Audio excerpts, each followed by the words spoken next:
Namahagi ng mga school supplies para sa mga mag-aaral ang sangguniang barangay ng Pinagbuhatan sa pamumuno ni Kapitana Maricar Azilo Vivero.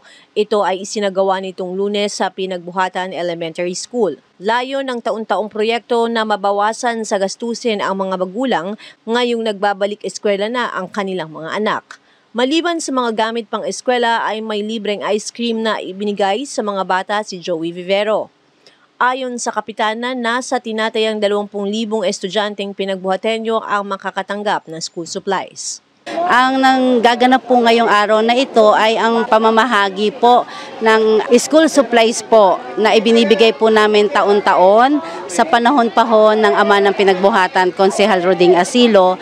Nagbibigay po kami sa bawat homeowner sa mga bata na kahit papaano tulong ho, makatulong man lang kahit sa maliit na halaga ay makabawas sa bibilhin po ng mga magulang na gamit sa pasukan po ng eskwela.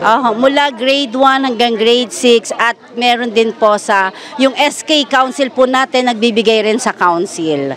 Tulong po kami ng SK Council. Ang sa amin ho nasa almost I think estimate 20,000 and then yung sa SK meron pa ho. Sa lahat po ng pinagbuhatenyo, pasigenyo, sa mga magulang, gabayan po natin ng tamang ating mga anak at sa mga bata, mag-aral po tayong mabuti at maging mabait na bata. Ipinagpapasalamat ng ilang mga magulang ang tulong para sa kanila at sa kanilang mga anak.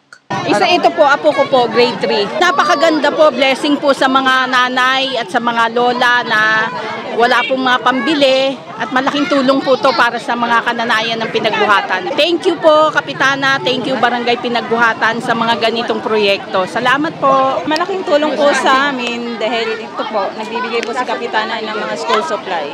Thank you po, Kapitana. Blessing din siya kasi nakakamenos kami sa pagbili ng school supplies. So, very thankful kami na may ganitong project.